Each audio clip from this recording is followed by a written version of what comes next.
Ready when you are.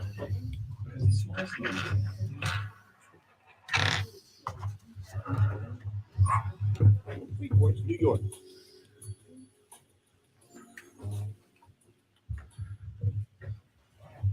Hello, good evening, and welcome to the Real Estate Plate. As always, I'm your host, Nick Sakalis, coming to you live from the WGBB studios here in Merrick, New York. And today we got a kind of a different show, different but the same. We're gonna take a little different angle on real estate and make it a little more interesting, a little bit more less boring. We usually talk about numbers, we rant and rave about housing and laws and this and that, whatever the case is. Let's take a different angle today. Today we got a great guest with us. We got a Long Island boy. We got a guy that's born and raised and is thriving and living in Long Island. And he's taken a lot of different steps of where his career path has taken him. And right now, to be quite honest with you, it's really exciting, the path he's taken. And we're going to get into this a little bit. And with no further ado, I'm going to introduce you our very own Mr. UFC over here in Long Island, because we got a few of them over here. Yeah, Long Island's a breeding ground for the MMA fighters for sure. Al Iaquinta. What's up, man? Thanks for having me, Nick. This is awesome. First of all, I really appreciate you coming on. Well overdue. We talked about this a while ago. For everybody that doesn't know, I actually did a deal with Al a couple years back. I don't really like to publicize these things, especially when it's somebody that's, celebrity status and, they respect their privacy and that kind of thing. And I don't like to promote that when we do these things, unless the person wants to have that acknowledgement given to them and they make a point of saying that. So I did do a deal with Al. If he wants to talk about it later on, that's his prerogative. And that's how I met him. We could talk about it all. That's one of my favorite deals ever. Was it really? I was, my own personal residence now. So it was, what a beautiful house. And something that I had dreamed of. I had seen that house in my dreams, So it's a funny story. Angela Rasica actually was on that deal. She brought me in with her on it, and we worked together, especially when you came aboard until wanting to purchase it. And you just telling me about the views and the location where it was. The house is on the water. It's gorgeous. I'm so happy that you don't want to punch me right now, because sometimes I get those reactions from people that what kind of house did you sell me, and then they're coming after me. Usually it's not an MMA fighter, it's not a boxer that's usually coming after me, so I'm not that intimidated. Nah, I don't think anybody's coming after you. You did a great job. We worked diligently to get the deal done. It was a pleasure working with you the whole time, and I think the house is priceless. I think it's a priceless piece of property, right on the canal in Merrick, South Merrick. I think it's the center of the world right there. It doesn't get much better than that house. I really believe it. So yeah, can't thank you enough. And it was a great process, the whole thing. It was an awesome experience altogether. But this is not about giving ourselves a pat on the back about the great deal we did together. And I will say this much. Even though I am not Mr. MMA, I'm not Mr. UFC, I know a little bit about UFC. I'm not Joe Rogan, so I'm not going to give you. There's only one Joe. I'm not going to give you the definitive UFC response the way he would. But what I will say this, I know enough, and I was looking at Al the first time that we met. And I'm thinking to myself, there's something different about this guy. Why has he got he's familiar? Then Angela tells me, I think he's a fighter. He's some kind of fighter. And then I take a closer look at him, and I see his ears. And I'm like, this guy's definitely a fighter. And I'm like, I know who this is.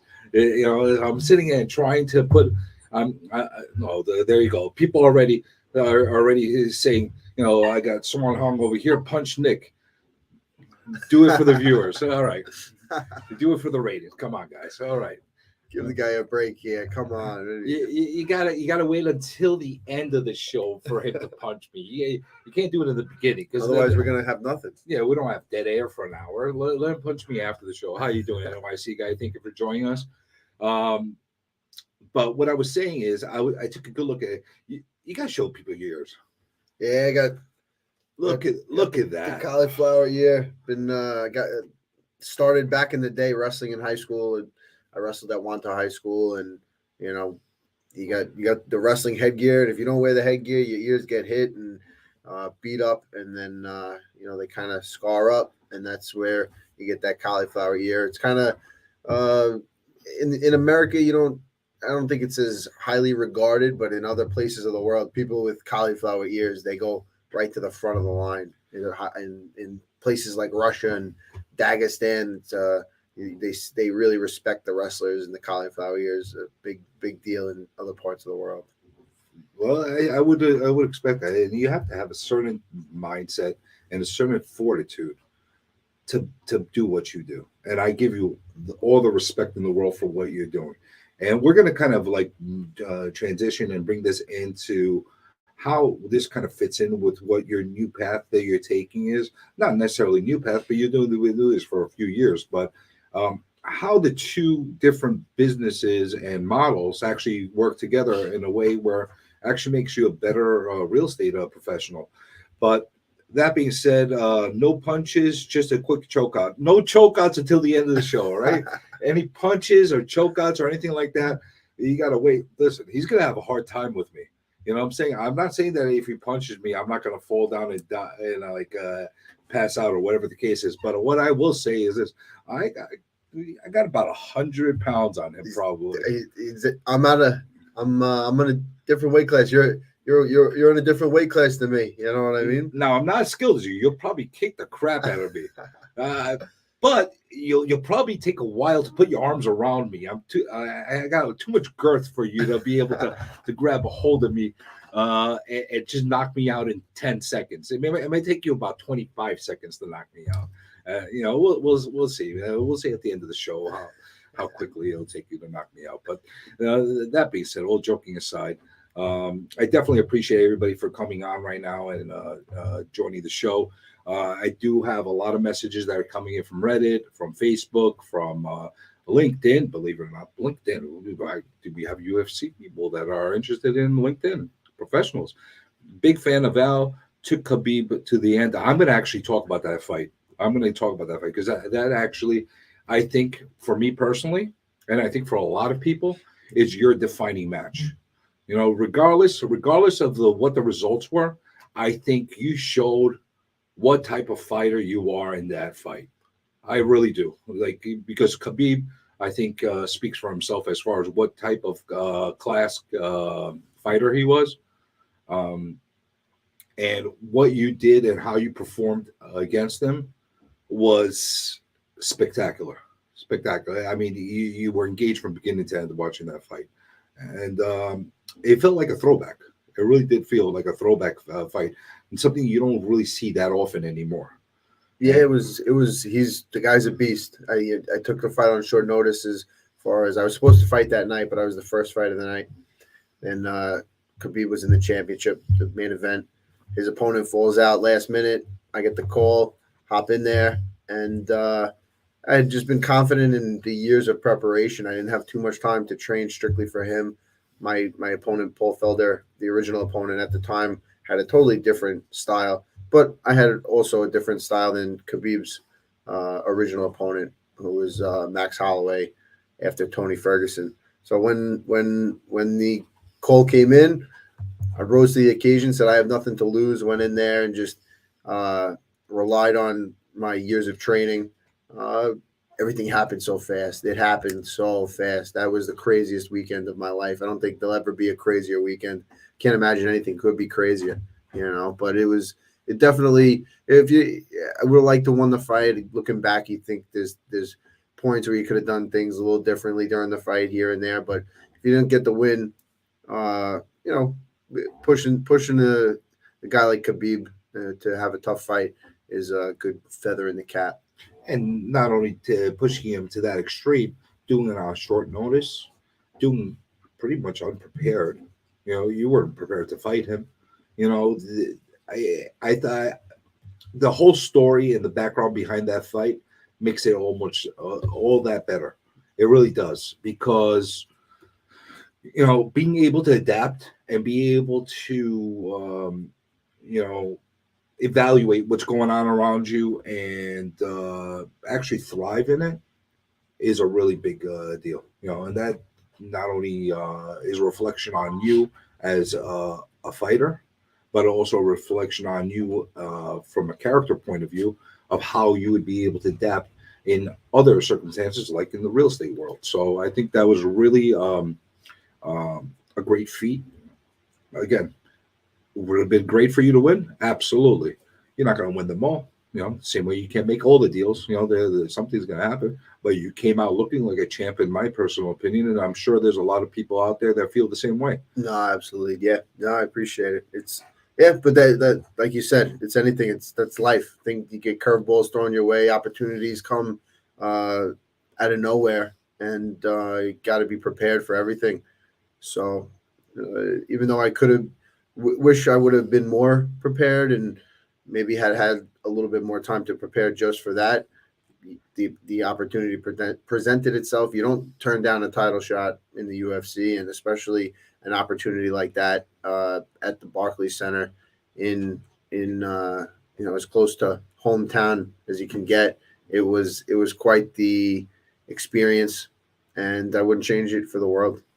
But you have an opportunity. You have a track record for actually taking advantage of situations and doing the best you can as far as adapting and move forward. I mean, you started off with the Ultimate Fighter, right? Yeah. Look at all the opportunities you got out of that. I don't know how long it would have taken you to build the reputation and the name that you have right now, and I think it's a very, very qualified record that you have, that as far as your peers and all the spectators are concerned. But I don't know how quickly you would be able to climb up the ladder without having that additional exposure through Ultimate Fighter. And you showed a lot of your personal self through that, and you really grabbed the brass ring, so to say, by doing the best you could through that show. You did well. Where'd you go, in the finals? Lost in the finals. I fought 3 times so I fought 5 times. It was a tournament,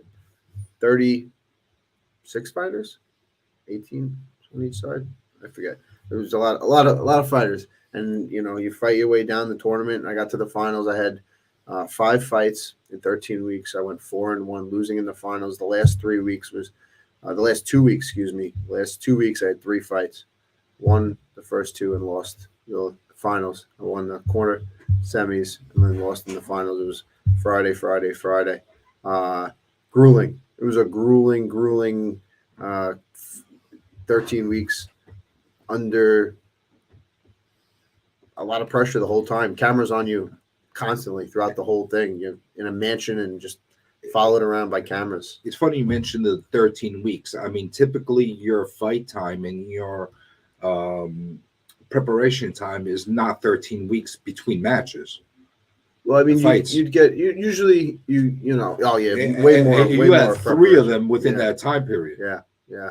That's a lot. Yeah. That's a lot. I mean, you're not sitting there brawling on the street and trying to survive. You're actually going and fighting other professionals and other people that are just as hungry as you are. Yeah. That want to beat the crap out of you with very short time and with little preparation. Because the thing that's harder with the Ultimate Fighter thing, and I wish they brought it back to like its roots, the way when you were on that. I don't know if they'll ever bring this back again as a show. Yeah, they're doing it again. Yeah, are they doing the same way again as it was? Well, I was the only season where it was live. Where the fights were live.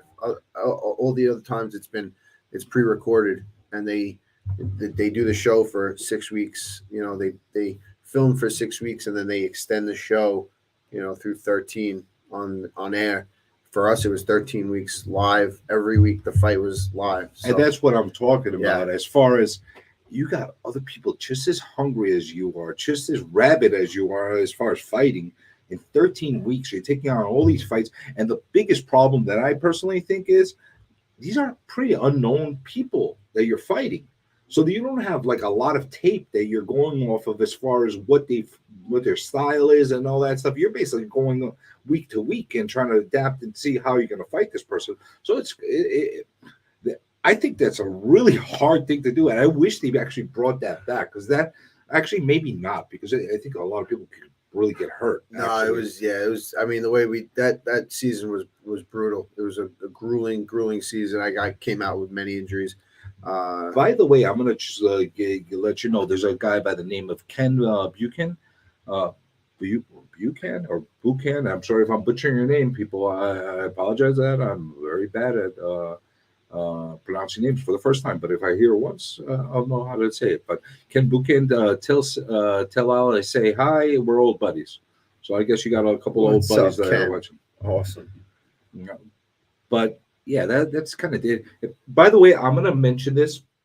I want everybody to hear how clearly and how functional Al sounds when he's speaking. He's not Muhammad Ali. He's not beaten to hell where his brains are mush, or like a lot of other fighters that I know that I've spoken to. Because I've run across some people that actually have a lot less fights than you've had, and not on the high caliber that you had, but because of the amateur time that they had, Yeah, they got beat to hell. Yeah. Their brain, like honestly, I don't know how they're going to survive in the future.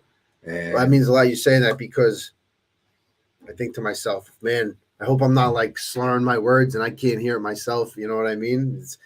That's like a very scary thing to me. So I try to always keep active, keep my mind going, and yeah, I listen to myself back on tape sometimes. I'm like, oh, I don't like the way I sound, but as far as like punching injury kind of stuff, I hope everything, that's a scary thing. it's a really scary thing, and that's probably one of the reasons why you decided to actually start working in real estate, right? Simultaneously, to give yourself another career path. Once everything is said and done, and you decide to hang up the gloves forever. Yeah. Yeah. No, I had a knee injury after that Ultimate Fighter show, and I had a surgery.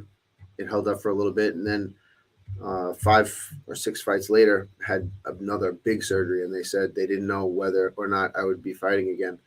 And I was like, oh my God, what am I going to do? I had all my eggs in one basket. Imagine that was really it. And so I had this surgery, and I had just bought a house, my first house in Seaford. So I like the process. My friend's mother was my agent, and she showed me a couple houses. I actually bought the first house that I looked at that she showed me. It had a two and a half car detached garage that I could turn into my gym. And I was like, wow, she made a commission pretty easily. Oh my God, you're an agent's dream. Yeah. So first house. I looked at I told her, I said, I just need a garage. I need a nice garage that I could turn into my gym. She showed me this house, detached. It had a bathroom and a shower in it. It was like perfect for me. So yeah, so then I got into I crutched into the course down in Syosset. Got my license pretty. Where'd quickly. you go? Did you go to that guy in the guy with the thing? The best. He passed away. No. Yeah. I forgot what his name. He was a character. He was the best. Yeah. Oh man, I'm so sad to hear that. I took a few courses through him as well about 20 years ago. Yeah, he was the best. He was the best. What was his name? I wish I remembered his name right now so I could actually. But yeah, I heard he passed away and that kind of thing. It's funny that you said Sayas because that's where I was working for years. Yeah.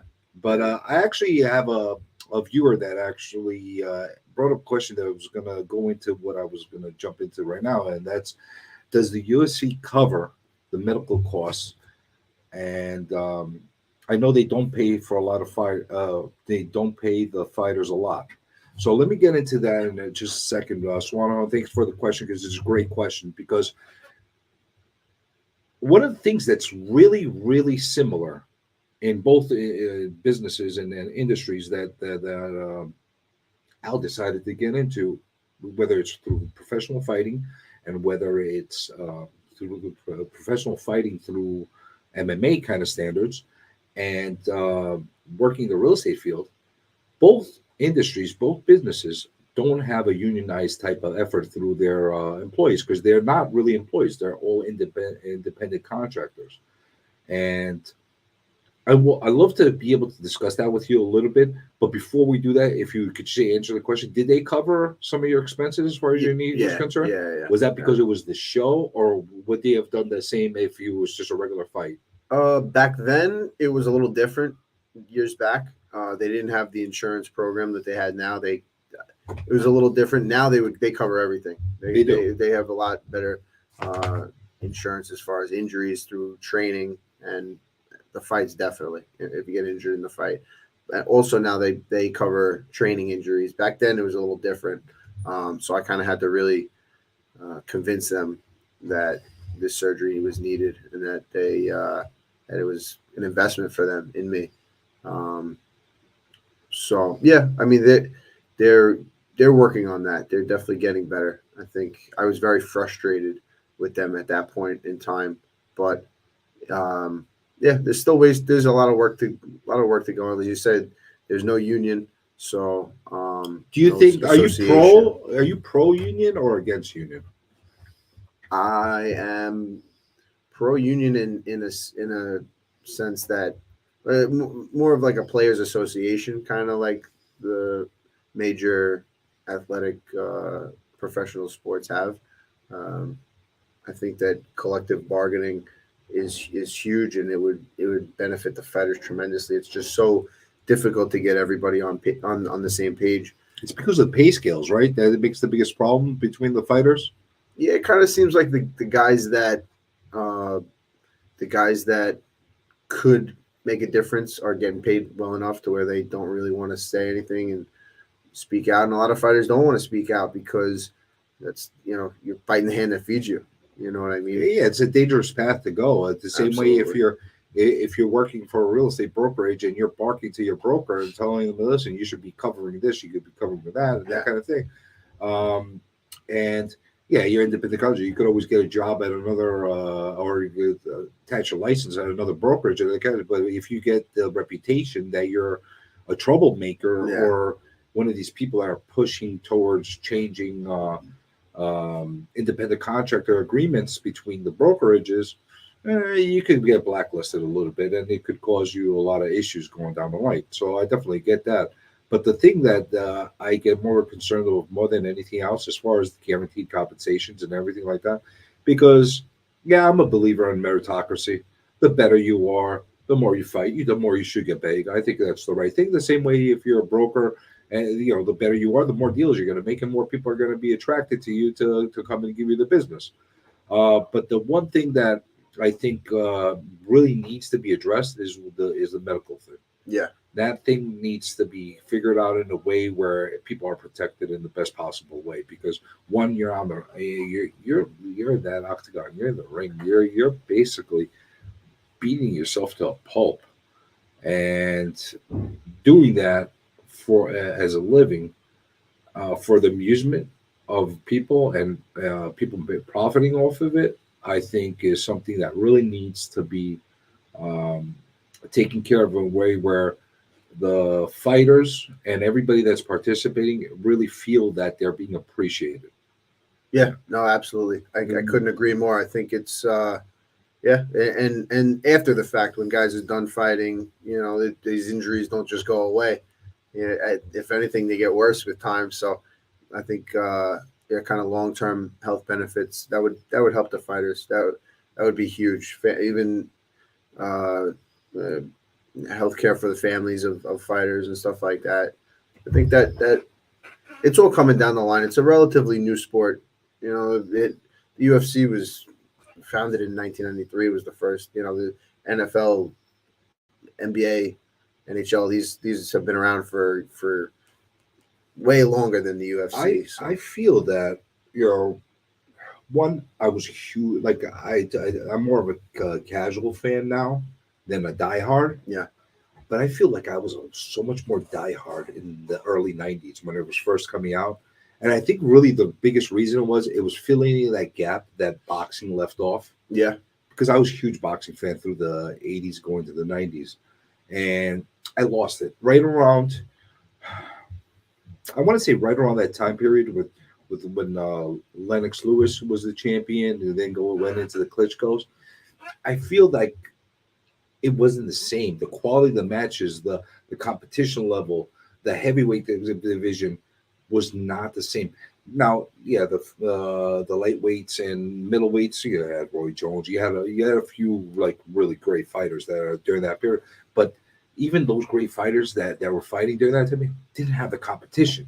Yeah. You didn't feel like it was something that you could watch time again and plop down 50, $100 to watch every pay per view the way we used to. Now MMA comes in, UFC comes in, and all of a sudden, one, it was illegal here in New York. Yeah. You know, we had to get it off those pirated boxes and the cable boxes. I don't know if everybody remembers that. Yeah. You know, we had those little I don't know, is there statute of limitation if the cable companies? But we had the box where we scrambled and we got the feeds and got to watch all that stuff. And I remember watching Get Severin, and I watched, you know, the Gracies. Yeah, Ken Shamrock, the Gracies, all those guys. Ken Shamrock, Frank Shamrock. Yeah. You got to see a karate guy fighting a wrestling guy, Yeah. a kickboxer coming out of nowhere fighting some other judo guy, and it was like amazing. You could not have gotten any better during that time, and I think it came at a perfect time to fill in that gap. And yeah, it was a hell of a lot more dangerous at that time, and it should have been regulated in a certain way so your people have too many people die. Yeah. I'm glad that like you have guys like Tank Abbott that are no longer part of it. Yeah, It made it too much like wrestling rather than Yeah. than actual.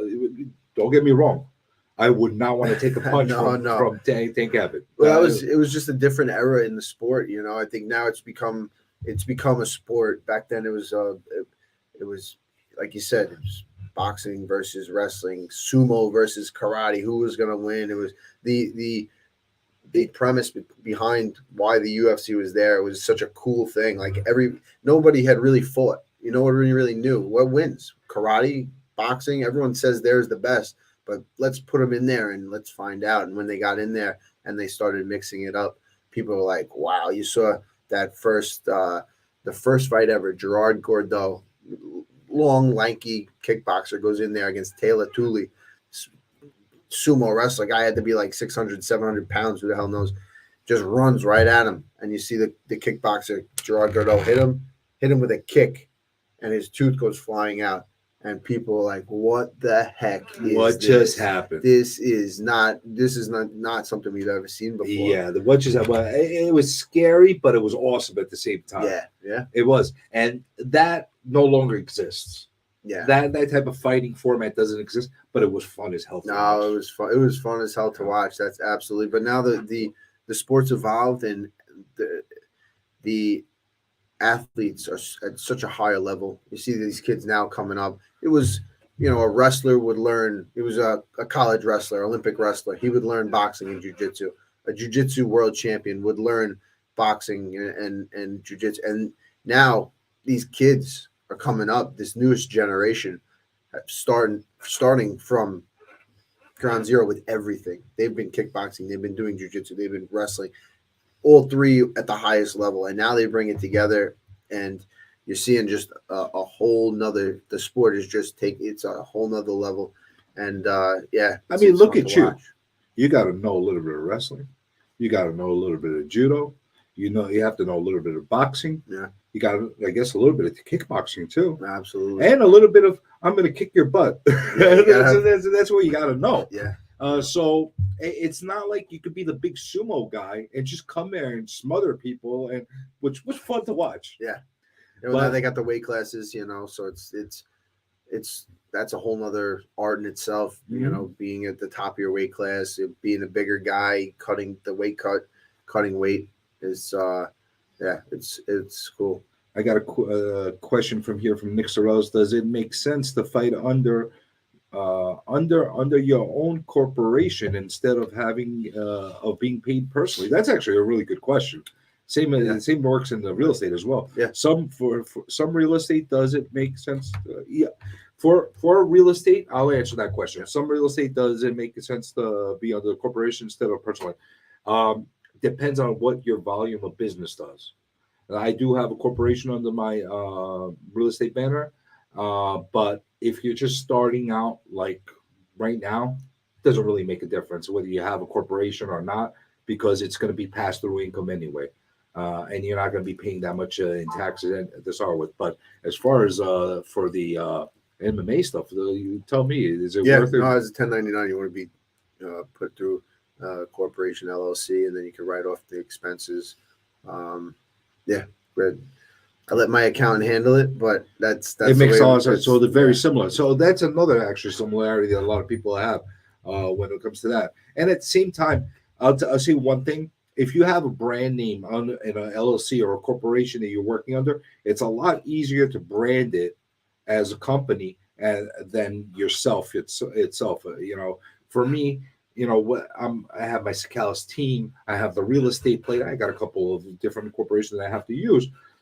It's a lot easier to brand them directly than under my own name and under those kind of conditions. And I'm sure the same thing goes with you. Yep, yep, Because absolutely. uh, did you trademark anything under your name or anything like that? No. I just for tax purposes. No fighting Yeah. Al or no No. nothing. Just yeah. No, just do my thing as me. That's it. But there's similarities between real estate and fighting in the UFC and mixed martial arts, like you were saying. There's so many similarities. It's at both 1099 independent contractors, and that's what I love. That's what I really loved about selling real estate when I saw it from the outside looking in. My friend's mother was my agent, sold me my first house, and I saw it that you don't really have a boss. You have your broker, who's kind of like your coach, and there's millions of agents out there, and just like there's millions of fighters in in the world looking to get into the UFC, there's millions of agents looking to make a name for themselves, and it's not a 9 to 5 where you clock in, you clock out. It's about how much work you put in is the success you'll have. You can put all the work in the beginning, and it will pay off years down the line. And that's you what got to it keep is. at it. Yeah, That's basically what it that's is. You it. got to keep at it. Ken Buchan, I think the older fighters wouldn't live with the fighters of today. They were brave men going into the unknown, but they paved the way. Yeah, it's a different quality of fighter. Yeah. Yeah, I mean, it's a different kind of mindset. I think personally, I have to kind of agree with Ken. Today's fighters in your category, in your generation, I mean, you have your exceptions to the rule. There was some. If you were a tough guy, you were a tough guy, and didn't matter what fighting style you had. If you just did on a sheer a tough factor, you had those people back then. But just from an organized, functional type of fight with rules, I think that the people from today really clobber everybody. First of all, just from the physical fitness point of Yeah. view, I mean, just what you know and the stuff that you take right now and everything that is available to you, the equipment that's available. You can learn to fight off YouTube now. There's so many That's true. instructional people putting out instructionals. You learn moves on YouTube. Back then, it was like my coach Ray Longo tells me about back in the day when he was getting started in the martial arts. It was like finding a piece of tech, finding a technique was so rare. You'd have to travel to California to go see Dan Inosanto, who was Bruce Lee's guy, and he'd have techniques what he learned from Bruce, and God, if you were able to train with a Thai, a trainer from Thailand, they'd come over to the United States, or you'd have to go to Thailand to get real traditional Muay Thai training. Now it's all online. You could find it online. The world is so much smaller now with the internet and everything. It's so much easier to learn. It's funny you saying that because I just recently went back to the gym after like years. There you years go. of not going back to the gym. Yeah, well, I'm learning from YouTube. Yeah. I'm learning from you too because I was a moron. I went into the gym and I'm like, where the hell do I first start? First of all, everything's like digitally and this and that. I'm like, all I want to do is pick up some weights and make myself less of a blob. That's basically what I'm looking to do. But everything you need is on YouTube. It's crazy. Yeah. It really is crazy. I mean, there's no substitution for somebody like really pushing you to that level No, and that kind of thing. But that's something that I'm curious if you have to have some serious discipline to put yourself, one, in the type of shape that you're in, and two, to train in the way where you're always 100%, 110% probably. Are you taking any of those type of discipline skills and habits from your MMA fighting, from your UFC career, into the real estate as far as preparing for that type of business? 100%. So I learned and in fighting, you have to put out 100% in the lead up to a fight. Your every single second has to be dedicated to the fight coming up. You don't want to give your opponent uh, any bit of an advantage going in. So your diet has to be perfect. Your training has to be good. Your rest has to be good. You have to take time off when you need it. You can't overtrain. It's a very it's a balancing act. It's very complicated, and setting goals was huge for me. I learned very young in wrestling, and then used the same kind of tweaked the same method of setting goals, goal setting, writing a daily journal, keeping everything written and writing everything down, short term, medium, long term goals. This helped tremendously in fighting, and and transfers right over to real estate. It's So you apply the same type of mindset every time you go into your day and your routine. absolutely. So guide me through a day of how you get your day started as far as real estate is concerned. So I've been working out. I work out like 7 o'clock in the morning. Try to do that Monday, Wednesday, Friday with a trainer. Tuesday, Thursday, I do my own thing. Get a swim in. I go. I like swimming. Swimming's like the best. Again, workout. 7 a.m. Yeah, yeah. Always 7 a.m. a.m. That's I your like to time. be. I like to be done 8:30. Shower, ready. 9 o'clock. Boom. I'm ready to go. The phone starts ringing. We got the deals. Deals got to be put. Especially today.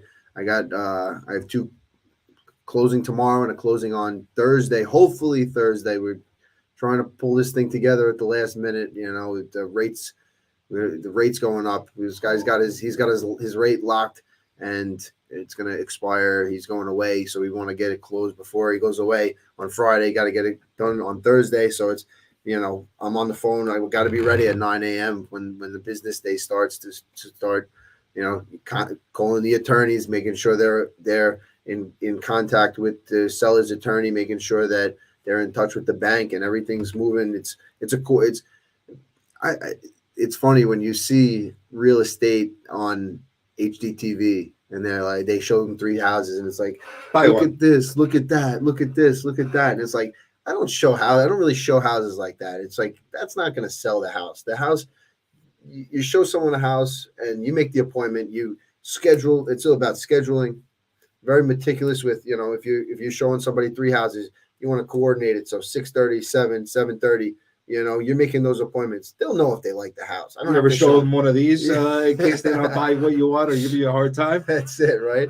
I wish it was that easy. But sometimes it's even more of a fight, the real estate business. But it's more about It's more cutthroat. I'll say that much. It's cutthroat. Some people in the business, it's absolutely you got to have eyes in the back of your head. You know what I mean? How funny is it? But sometimes it's the least intimidating person that will cut your throat and not even blink. Yeah. It could be that sweet little old lady that's in this business that you let your guard down. It's like, oh, what a wonderful person that's working along with that. She will take you out and wipe out your business if she could. Yeah. There's some really cutthroat people in this business. Yeah. No, you gotta be always gotta be on point for sure. But I mean it's just being there for your clients. It's what it's all about, making the appointments, getting them into the houses. They'll tell you which one they like. Once they know you can tell when somebody likes a house and when they want it. You got to get it. This market's so crazy right now. You gotta let them know that there's no haggling as a buyer. You got to put in the max offer, go as high as you can, and you still might not even get it. You're gonna have to, if you like the house, you might have to waive the appraisal and pay the difference if it doesn't appraise. Go way over asking price, and then you might have to put some cash down. Inspection. I would never tell somebody not to do an inspection, but if that's the difference between getting a house and not getting a house, you might have to go that route because that's the market that we're in right now. Things might be changing a little bit with the rates going up. I actually think it's gotten a little crazier, right? Because people are trying to get in. Aren't you happy you're not a mortgage broker instead of a real estate broker right this moment? Yeah, I mean, because they're getting some hate. Yeah, yeah. No, it's tough. It's not their fault the rates went up. Yeah, but I mean. Ugh. Yeah, no, for going from like around 2.5, 3, to jump to around 6, that's and it could. And they're saying it's gonna go up more. So that's why I feel people right now. It is such a seller's market because people are trying to get in. If they're thinking about buying in the next year, they're trying to get in right now before the rates get too crazy. So it's you gotta, but. You're going to war for these guys. You know what I mean? That's what I love. I'm showing them houses. You got to keep them. You got to keep them sane. They go crazy when they've seen. They see 10 houses, then they finally find the one they love. They put in the offer, $100,000 over asking price, waive the appraisal, and they still don't get the house because someone came in with like an all cash deal or something like that, and then show them 5 more houses, same thing. Show them another one they love, and they keep getting beat out, and it's a fight. It's a fight to keep them in the game, because sometimes they just want to throw their hands up, but eventually you get them that deal, you make it happen, you put it together, you keep it together, and when they close, that's the best advertising you can have. It's gratifying too. Oh, it's the best. It's the best. The look on their face when they get the keys at the closing. And they finally put in all that work. You become so friendly with the people. Most of the people that I work with are good friends to begin with. But if they're not, and I'm somewhat friends with them, we become so close throughout the whole process. It's like we're going to war. We're in the foxhole together. The attorney's telling them this, and they're coming to me all upset. I go, listen, it's not that big of a deal. They're making a little bit of a bigger deal than they think, and you kind of calm them down. It's just people skills, working and getting everybody on the same page, cooperating together. It's a balancing act. It's a beautiful thing when it all comes together, because it can be mayhem, and usually every deal there's a little bit of mayhem or a lot of bit of mayhem. These days, nothing goes smoothly. These days is nothing normal. Yeah. I'm going to tell you something. I've been doing this for over 20 years, and the wonky stuff that I've been seeing in this past year, especially these past few months, I haven't seen clustered like this in a short time period ever. Yeah. I've seen some crazy stuff happen here and there. You always get your wonky stories, but the stuff that's happening, there's I'm longing for a normal deal. It's just like a normal. Oh, I really like this house. I have a seller. I really want to sell this house. Let's make a deal and let's sell it. No, everything has to have complications and some kind of weird stuff. So I'm getting a lot of messages, not only from YouTube, from Facebook as well. I'm getting stuff that's coming in from Reddit as well. So I definitely want to bring you on some comments and some questions. But before we do that, I want to just finish your day. So you get up around, you get up, I guess, 6:30. Yep. You go to work out around 7. Yep. You're done with that, showered up, ready to work 8:30, 9 o'clock. So what do you do after that? You start cranking the calls, start working on deals that you were working on before. Are you looking for other business? And how does your business come in? Is it business that you are going off your reputation? Are you using your celebrity? Are you using some of your buddies to be able to do it? Because I would. I definitely would. Yeah. Anybody that denies that to me, either they're delusional to themselves or you're not utilizing your resources. Yeah. No, that's what it's all about. I think I'm blessed to have through fighting and through living on Long Island my whole life, my father, he's coached. He coached at Lynbrook High School. He coached at Hewlett High School. He's a head football coach now in Manhasset. They won the Rutgers Cup 3 years ago. So Awesome. I've got a pretty good sphere of influence on Long Island, and people that have seen me in the gym, they definitely have seen that I work hard and that I'm a kind of, that you can see what somebody. There's no hiding it in fighting. You can't, there's who you are comes out in the fight, and I think that I've shown through my fights that I work hard and I get the job done. I do everything that I can to win, even when I might be outmatched physically or experience wise. Always a gamer, and that transfers right over to real estate.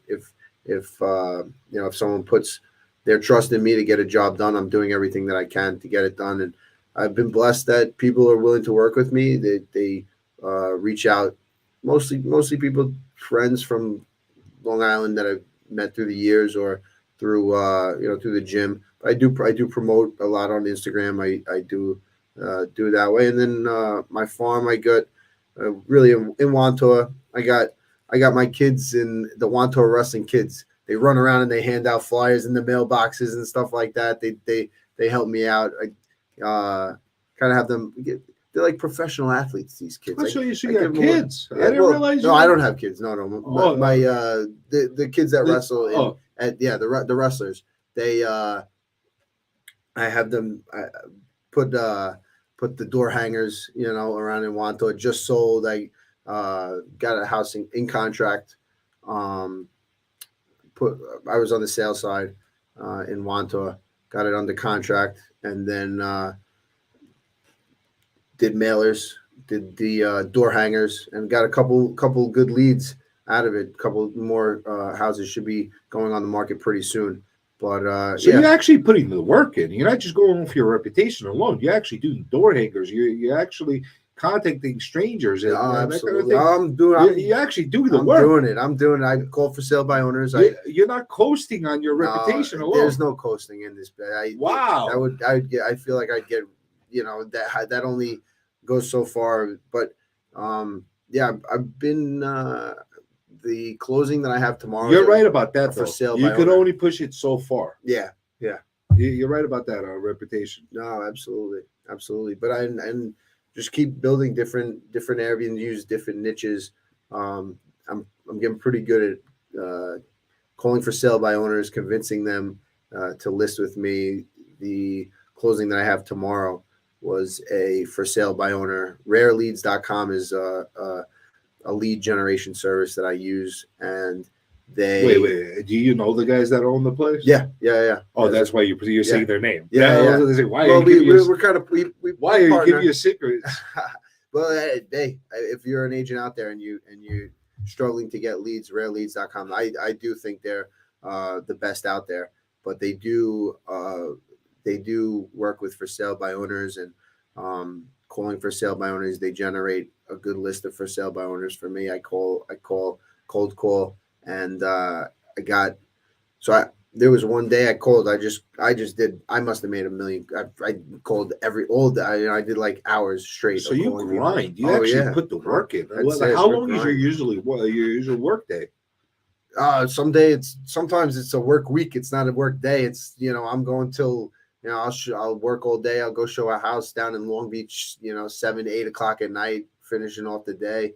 If all days are different. Some days, if I have showings, I'll set up the showings, and I'll get the next day start.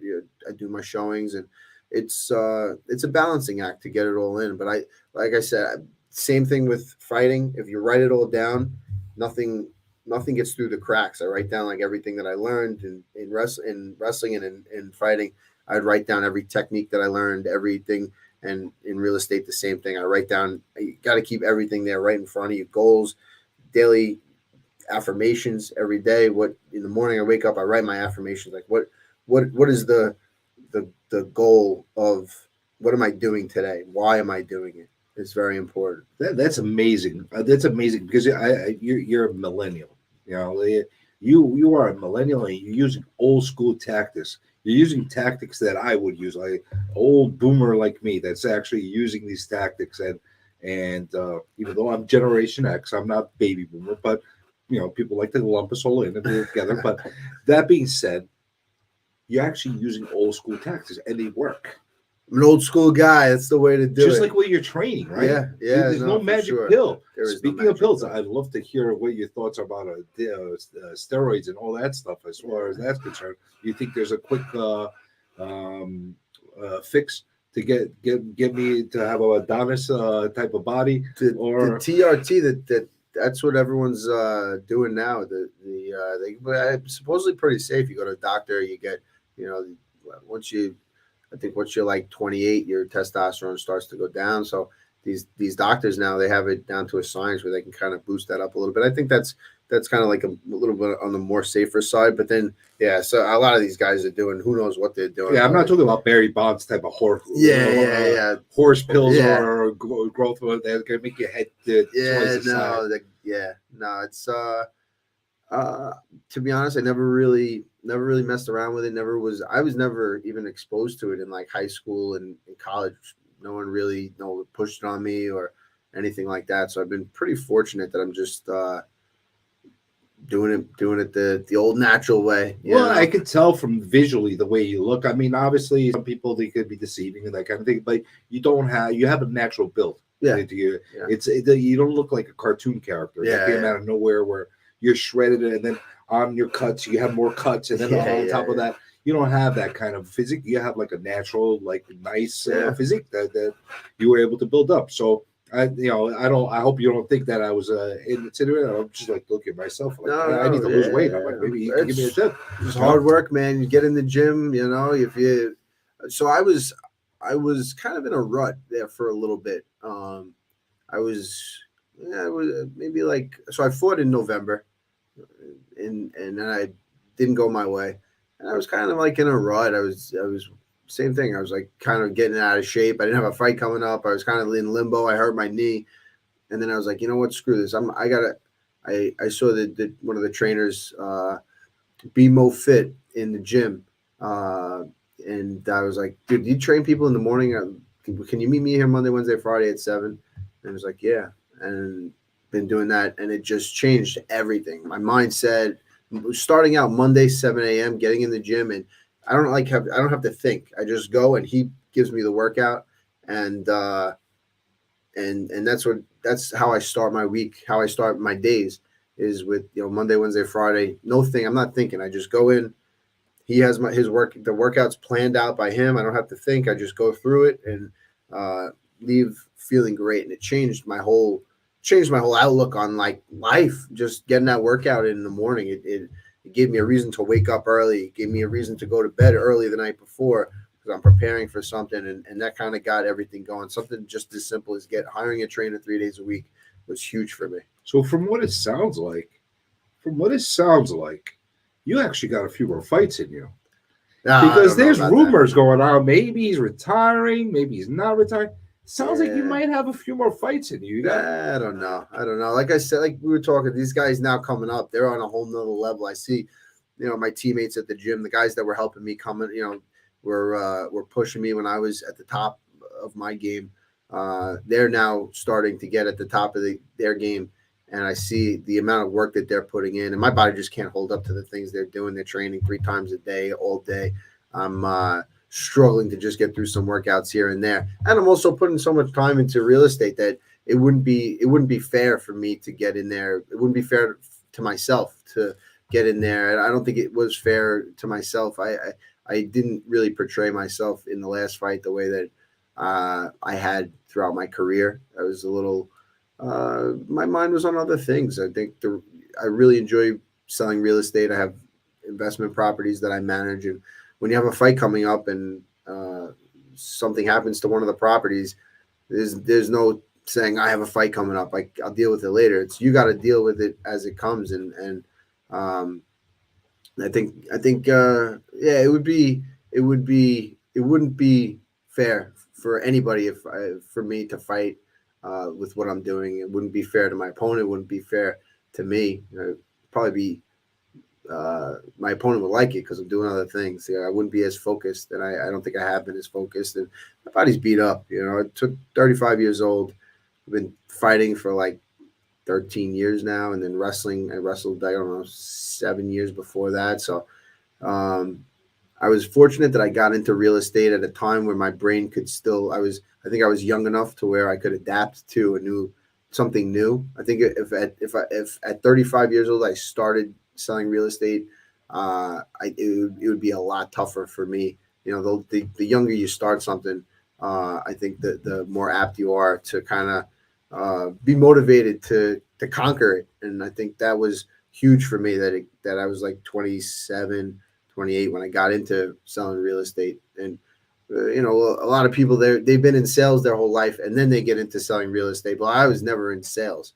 So I was just a gym guy, you know what I mean? So this is totally different for me. And I was fortunate to have some great mentors to help coach me, and I used what I've learned in fighting in real estate. And it's been pretty good so far. I can't complain. So, what's the one match you would say I need to take, no matter Uh, what? There's got to be that one person you want to fight, I mean, a or fight you against. feel like you fought anybody that you could that you would have that desire. But there's not that one person you say, you know what, I didn't get a chance to fight them, or you know what, I want another fight. I want another chance to fight that person. Is there that one dream match for you? I thought it would always be cool to fight Conor McGregor. That always would have been a cool fight. As big of a star as he is, and as good as he's been for the sport as far as popularity. And I mean, he really broke the mainstream. He broke into the mainstream from it being. He was like the next he was the biggest thing at the time. You know what I mean? Still pretty big.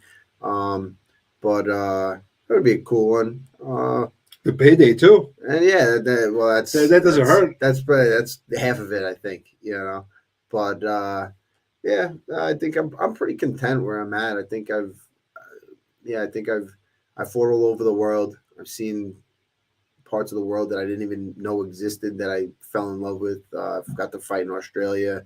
Sydney, Australia is like my favorite place in the whole world. I've been there 3 times. Um, fought in England, Mexico, Canada. So I've I've done it. I've been there. It's been fun. I'm pretty content with what I'm doing now. I'm hoping that real estate can show me the same, show me the same love that fighting has. And I'm just getting started in the business. I think I was doing 2 things at once. I was fighting and selling real estate, and now this last 4 5 months, I've really just been strictly real estate, and I've seen how fast I've grown with just a good focus on what I'm doing. And I think it's like we said, it's how the work you put in. So now I'm putting in the work. So watch See, out, everybody. your transition is very similar to a lot of people transition into real estate. There's not that many people that go 17, 18 years old and say, listen, I'm going to get my license. I'm going to go full time into real estate. You don't see that very often, at least anymore.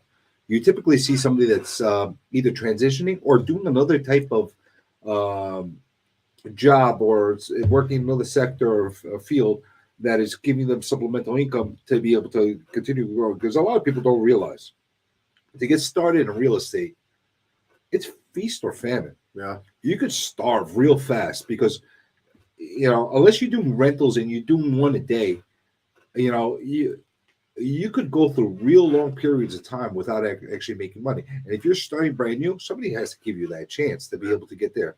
So what you're doing, transitioning from the UFC, what's been about 5 years, 4 years since you got your license and started like being active as an agent? 6 years. Yeah, 6 years. Wow. Getting So even there. more. Getting there, yeah. So you got 6 years of transitioning into this, and right now you're a seasoned guy. So now, as the one chapter in your life is starting to slowly, I'm not going to say fade away. It's starting to, become less important to you as far as your livelihood and making a living for yourself. The other one is actually going into full bloom. Yeah. So it's a really smart transition and something that a lot of people do. And I did something very similar when I was going Everybody that listens to the show, that people know me as well. I worked with my father for many years. I worked with his bakery, pastry shop. I did the wholesale department, and I was working from that point, or sales as well. Yeah. But going from that sector, I didn't want to just drop that immediately and go into real estate. I did them both simultaneously. It was, I'll tell you something, it was a bitch, but I call it. You can't, I was in the work van half the time, and I had a suit with me. Yeah. So I would get out, change inside the work van, run out with a suit in a bakery truck, and get it done. So what you're doing is probably not that different. You're probably running out of a ring and getting on a plane, coming out to actually do a showing. Yep. Yeah. No, I was. Yeah, I was driving to Staten Island to get training in. I was doing some training out there, and on the way to Staten Island, I'd be making phone calls and setting up appointments. I get back, I'd start showings, and then go back to the gym at night and get my workout in at night. And but the real estate, it's a beautiful thing because it's not taxing on your body. I'll be able to do it forever. So I think it's something that Stuck out of your brain. Yeah. Let It's me get and I into love for a that. second. That I love. I love feeling mentally exhausted at the end of the day. That's when I know I had a good day, when the phone's constantly ringing and people are things are just falling apart, and I'm the guy that has to bring them together. People are with that don't have that mindset, and they deal with me. We're making this happen. I've been so fortunate to be around people who it you could tell them to do the craziest thing and they believe that they can do it, and they can do it. And I kind of took that from them. Is if this deal needs to close on Thursday, we got to make this deal close. We got to figure out a way to get it done. You make it happen. That's it. You make it happen. You do whatever. I'll do whatever I can. And then if it doesn't happen, I can be happy with it. Just like I'm fighting. If I put everything into a fight, if I train the way I'm supposed to, if I diet the right way, I'm not staying out late at night, I'm not chasing girls, getting drunk, doing stupid shit. If I focus and I do everything right, and I go out there, I have fun in the fight, and I lose, get knocked out, it doesn't even matter. It's fine. I can live with myself because I did everything the right way. And in real estate, the same thing. If I'm on every call, I answer the phone when it rings. I'm doing everything that I can for my clients, and then something happens and it falls through. It's like, listen, I feel so bad. Just like I feel you feel so bad in a fight, but I feel so bad, that something might have happened. The closing got pushed. Now they got the rate going up. They got to pay more money. I feel bad, but if I did everything that I can do, then you can kind of live with it, and it's very similar. It definitely is. Hold that thought for a second now. Are we kicked off the radio right now, Trevor? You'll be kicked off in a minute, but Oh. you won't be on the mic. All right, let me sign off really quickly on the radio. You got a second just so I could run stuff on the stream while we get off the radio. So for everybody listening on WGBB 1240 AM 95.9 FM, we're getting kicked off the radio right now. Trevor says we have to get off because of the guy that's right behind me. He wants to do his stupid dance party thing. I don't know what he wants to do, but for the people that are still viewing online and on the stream, on YouTube, on Facebook, on LinkedIn, on all the other platforms that we're going on live, but we're going to just do a little bit of a bonus couple of minutes. That has been great as far as allowing that to happen. Until next week, have a great week. Make lots of money in real estate, and I will be with you again 6 to 7 p.m. on the Real Estate Plate. So let me just really go into a couple of comments and questions for you, Al, because I want to make sure that you got your chance to be able to answer some of the stuff that's been put out there. And at the same time, I want to make sure that you put your information on how to contact you and give yourself a plug at the same time. Absolutely. I appreciate it. So let me just give a couple of things that have come off Reddit, because I'm actually going off a lot of the stuff that's been coming off of the YouTube channel. And I do appreciate everybody that's been on here and all the commentary that you've been doing. This is interesting. Ginger 79 apple cider vinegar helps massively lose weight and help me strip 4 stones in as many months. This guy's from That England or works? something. Stones. We're talking stones. 4 stones. I don't know what that I means. don't know. I don't know the conversion from stones Strip, to pounds. strip 4 stone in a many months. But does apple cider vinegar work to lose weight? I've heard it has great benefits. Oh, but you never did it yourself. No, I never did. And do you ever feel like choking out a client? Can you show us? Can you show us on Nick? No, he cannot. No, he cannot show it. You deal with difficult people in this industry. It's a people business. So you gotta stay calm and do your best to not lose it, because you want your clients. You want everything to work out the best for the clients. But you do lose it sometimes, right? I wouldn't call it lose it, but yeah, you do get frustrated. I lose it. I don't know how you don't lose it. Yeah. But I'm an open page. I like if I lose my mind, everybody's gonna know I'm losing my mind about something. I'm not one for the mince words. But at the same time, it also takes a little bit of discipline to be able to hold yourself back, especially when you're starting out newer. No, because the amount of crap I had to eat when I first started, I no longer had to take that level of crap. I take lesser crap now. Yeah. But I could also get away with verbalizing some stuff more because of the time that I put in, the experience, and the reputation. Yeah. So you could also threaten to punch them. So it's funny when people they look me up and they'll see that I'm a newer agent and that I haven't maybe done as many deals as them, and they think they can treat me and talk to me a certain way because I'm a new agent. I go, listen, dude.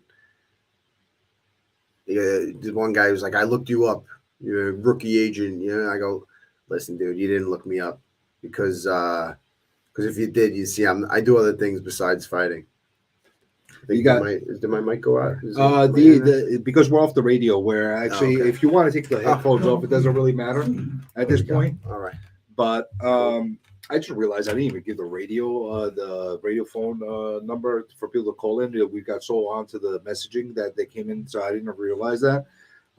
If we ever have you on again, we'll open up the platform to the radio. But Jake Paul is actually somebody that was presented for you to fight. I think he's a little bit bigger than me. He's a little bit. He's definitely a super popular guy right now. I think he's looking to fight other people. I don't think he's looking to fight me. I'm sure that's the case. Yeah. Hey, it could be a dream match. Yeah. And Ginger 79 lost 59 pounds with apple cider vinegar. How the hell does that happen? Well, I'll learn. So let me give you a couple of Reddit quick questions that people gave me, and then we'll sign off. You could give your plug. You could do your whole thing. And we got somebody asking as far as, hold on a second. How have any houses he sold had any special dungeons? I don't know what he means. This is by Paulo Costa on Reddit. Oh, jeez. Have you know that person? I have a feeling this is a kind of a weird. Is there a backstory? No. I just Paulo Costa on. I don't think it's the Paulo Costa. Paulo Costa, he's Twitter buff. buff. He's a UFC fighter, Paulo Costa. This isn't him. Yeah, well, I guess he's screwing with us. He's talking about dungeons. Talking about dungeons, yeah. Yeah, I don't know. Maybe it's a troll. Maybe, I don't know. With no dungeons. Here's another guy, J. Rue 83. Now that he's learned the value of property, how much would Al estimate he did in damages to the hotel room from post UFC 183? Allegedly. I can't prove anything. I think. Is there a story behind that? There was a few times that I got a little crazy in the hotel room after a fight. I thought I won my fight. I thought I should have been awarded a bonus. And it was more of a celebration than an anger. But few like a things. Guns N' Roses type of celebration. You could or, say that. yeah. You could say that. A little bit of a Guns N' Roses type celebration. It when there were some videos that got leaked out there, and a couple TVs broke, a couple things fell off the shelf. I guess Well, it happens. Hey, you I were was younger. young. I was You're young. younger too. Yeah, I was young. I was Well, young. I I'm was sure like- somebody paid the yeah. bill. I don't know who, but Oh no, I got billed for it. I definitely. you had to feel it. So the way I thought about it back then, and it still kind of makes sense, is I was employing people. I employed people to clean up the room. I employed them to fix what was broken, and I paid heavily for it. So everyone won except me. I had a great, Except for you. we had a great time though. I'm gonna read one last one out here because there's so many more, and I'll bring them up. I'll try to answer them the best way I can down the line. But hopefully, you have an ounce of journalistic integrity. This is by I bet on MMA. I don't know if it's another troll or whatever the case is, but hopefully, you have an ounce of journalistic integrity, and finally give us a top 10 houses sold by Al. Top 10 houses sold. Man, there's a bunch of them. So I mean, Gian Vellante, he is a former UFC fighter now. Just got. In my ignorance of UFC, I still know that name. Yeah, he's MacArthur General's Levittown's finest right there. He lived in Long Beach. I helped him sell his house in Long Beach and buy in Levittown. Super difficult maneuver in this market. Very easy to sell. Oh, you did this recently. Yeah. Oh, This crap. was super yeah. hard. He closed maybe 6 months or a year ago, something like that. Time flies, but that was a big one. That was a fun one. Did he give you a harder time than your average He was buyer? the worst client I've ever had. Was he really? He was the worst. We were at the closing table, and he's like a jolly meathead. It's like the best way to describe him. He's at the closing table. He's huge. He's saying, "Oh, these closing fees, closing costs. What do I got to pay? What am I?" He goes, "You guys are ripping me off." He's making fun of me. He's like, "You real estate people, you're ripping me off." I go, "Bro, I freaking, you know what? How much work I had to do to get your house sold and find you. I'm showing you houses." He was like, I'm done. I'm not looking at any more houses. When I got closed up. All right, we're getting out of here. So Vellante was a big one. Merab Dvalishvili, he's a UFC fighter. Helped him buy his house in Belmore. Great property. He's got a 2-family house, and he's doing great. So yeah, there's been plenty of good ones. Helped Ray Longo sell one of his houses. Yeah. But it looks like we're getting it kicked off right now. But so I'm going to give you a second to give yourself a plug. And you promise we're going to do this again? Yeah, let's do it. No, this has been great. At Iaquinta on Instagram, on Twitter. You can shoot me a message there. You're looking to buy, sell, train, whatever you want to do. I got you. Shoot me a message. So that's the best way to get you on IG? Absolutely. Yep. All right. I'm not giving your phone number or address out, but we got it. Thanks a lot, Al. Awesome. You got it, man. Thank you. Appreciate Thank you. it. All right.